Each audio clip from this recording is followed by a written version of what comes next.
Hi illustration crew! Today I'm going to be going over our third assignment, which is the design a postcard project, and this is a continuation of our typography units. So for our materials we're going to need some pens. So here I have some micron pens, Sharpies work too. I have a pencil, an eraser, a sketch pad to get my ideas straightened out, and some paper of course.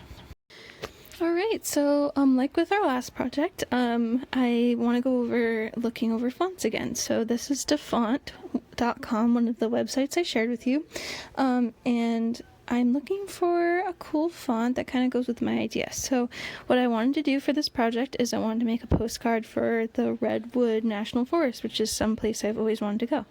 So I'm just looking online for different things, kind of figuring out my ideas as I go along with it.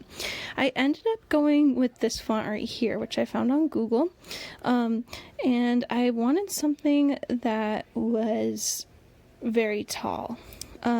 Like this. So as you can see, I'm just kind of measuring it out. It's called Amatic SC, and picked it out because it was nice and tall, like a redwood tree.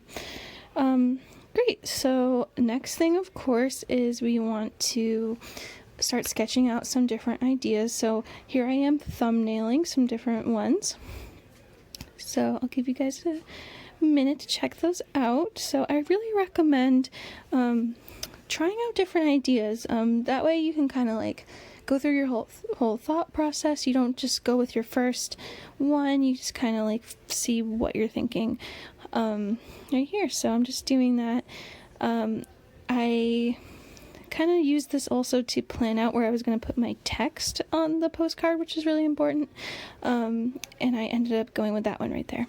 So an important tip I wanted to show you guys is again, mapping out your letters. So last time I went over spaces, making sure everything is the same height here, but I also wanted to go over centering words.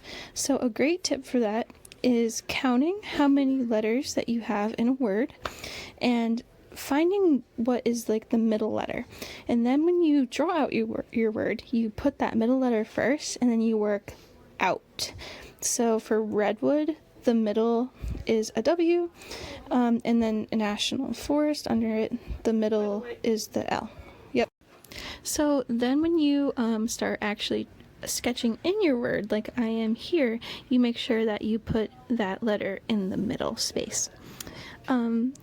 So here my time lapse just skipped forward a little bit. The first couple minutes that I recorded didn't end up going through, but here I am going over my letters with my pen, and I actually changed my font that I showed you earlier to look like branches, which I thought would go with my Redwood National Forest theme, since they're famous for their redwood trees.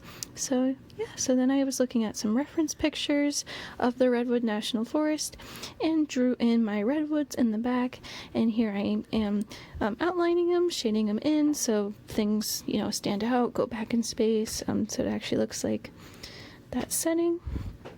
So so make sure when you are filling out your word and outlining it that you don't lose the word, that it doesn't get like lost in all the other pen work. And here you can see I even shaded in with some pencil to have that stand out. And then I actually at the end went over the redwood with a kind of orangey red marker to have it stand out even more. Great, so thank you so much for listening, and I hope this makes sense for you guys and is helpful. Here's my finished piece. Make sure you guys check out all my posts this week with some helpful resources, and I can't wait to see your postcard. Thanks, bye.